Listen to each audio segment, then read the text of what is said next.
Hello, xin chào tất cả mọi người nha. Hôm nay Hùng sẽ hướng dẫn cho mọi người làm một video về cách hướng dẫn cho ốc vượt đông bằng cát xây dựng trong thùng xốp hoặc trong chuồng lợn hoặc bất cứ nơi nào mà thoát nước tốt nha mọi người. Đầu tiên thì mình sẽ cần một cái thùng xốp chọc thủng đáy nha để thoát nước cho tốt. Đấy mọi người xem đây, cái thùng như thế này em đã chọc rất nhiều lỗ bên dưới rồi. Mục đích là không cho nước nó đọng lại. Đấy, còn đây là ốc.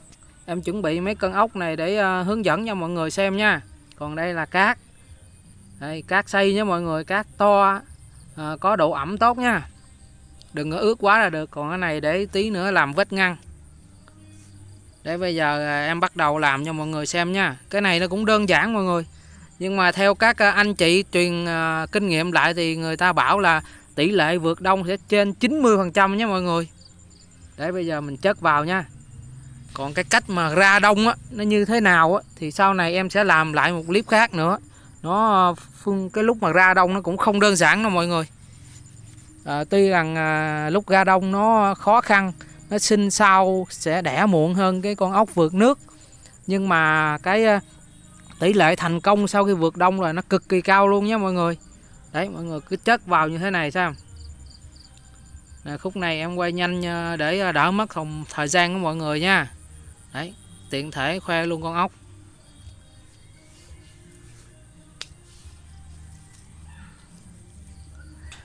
Nghe nói cái hình thức vượt đông này mọi người nó áp dụng được từ Bắc tới Nam luôn mọi người.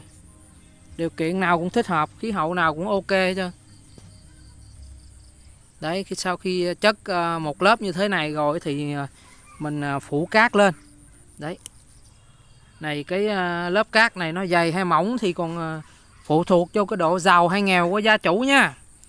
Nhà nghèo thì phủ vừa vừa thôi, còn nhà giàu cứ phủ dày lên. Cái loại hình vượt đông này nó không có ngạt, không bao giờ ngạt đâu mọi người.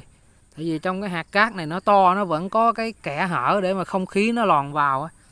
Nó giữ độ ẩm tốt lắm, nó không có bị ngạt con ốc đâu. Con nào mà nó chết là nó sẽ chết trong 3 ngày đầu tiên luôn, thối rữa luôn. Còn nếu mà nó đã sống rồi là sẽ không bao giờ chết nữa. Đấy, mọi người làm cũng phẳng phẳng ra nha. Cái này có thể vượt ở trong cái chuồng lợn cũ, nhưng mà phải có độ dốc nha. Độ dốc để cho nước nó đừng có bị động lại là hỏng đấy. Đấy, bây giờ đã xong một lượt rồi nè mọi người. Mô hình này nó tiện lợi một cái là có thể trồng lên nhiều lớp luôn. Nếu mình để trong thùng xốp để trồng lên nhiều lượt luôn thì rất là tiết kiệm diện tích luôn. Để bây giờ là làm tầng 2 nè mọi người. Người ta có thể ở nhà 2 tầng thì ốc cũng có thể ở nhiều tầng mà. Đấy, bây giờ là làm như thế này để nó ngăn cách với cái lớp dưới, là nó không đè lên con ốc lớp dưới. Những cái lớp trên này là nó tách biệt với nhau ra, là nó không ảnh hưởng gì đến con bên dưới. Sao rút mất một cây rồi nhờ. Đấy, để cái này lên mọi người. Đấy, bắt đầu đấy, mọi người thấy không, giờ là đã ngăn cách ra rồi. Mình có để lên nó cũng không đè mấy em ở bên dưới nữa. Rơi máy ảnh luôn, máy quay luôn mọi người. Đấy, giờ tiếp tục cho ốc vào tầng 2 nhá. Mọi người chú ý là đây là hình thức là cụ thể để cho mọi người làm thôi, chứ không phải là làm trong cái thùng bé như thế này thì chi mất công nhé mọi người. Có thể áp dụng trong cái thùng to hơn cũng được. Làm ở trong cái thùng to hơn thì mọi người có thể làm lên tầng 1, tầng 2, tầng 3, tầng 4, tầng 6 gì đấy, tùy theo mọi người. Đấy thì cái này, mô hình này nó hay một cái là nó rất tiết kiệm diện tích, có thể vượt được nhiều ốc mà an toàn luôn. Mình muốn để tới lúc nào để, và quan trọng là mình giữ được cái nguồn nước mưa nó không chảy vào hoặc là không động ở dưới là ok. Đấy thì em cũng cảm ơn anh Trung đã chia sẻ cái mô hình này cho em để em làm được cái clip này. Thì hy vọng là nó giúp ích được cho mọi người. Ai xem được mà cảm thấy thích hợp với mình thì có thể làm theo clip nha.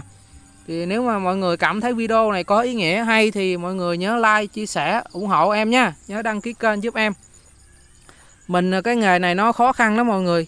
Thì ai cũng phải tìm tòi, học hỏi.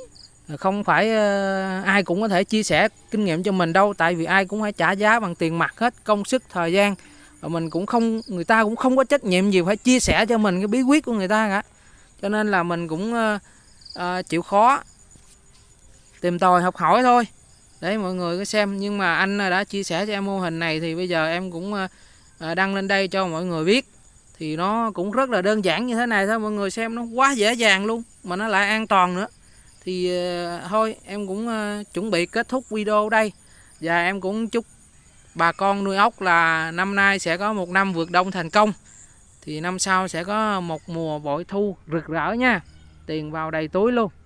Chứ năm nay tình hình ốc nó hơi kém cho nên là bà con thất thu hơi nhiều. Thì cũng có một số anh em kiếm được thôi. Nói chung là nó còn nhiều nguyên nhân lý do lắm mọi người ơi. Nó phải may mắn nữa chứ nếu mà đen đuổi là không ok đâu. Đấy thì mô hình nó chỉ đơn giản thế này mọi người ơi. Đấy, này em cắt cái thùng để em quay cho mọi người dễ xem thôi nha. Đấy, tuyệt vời chưa? Nó chỉ có thế thôi. Thôi em chào tạm biệt mọi người nha. Chúc bà con nhiều sức khỏe, vui vẻ, hạnh phúc nha.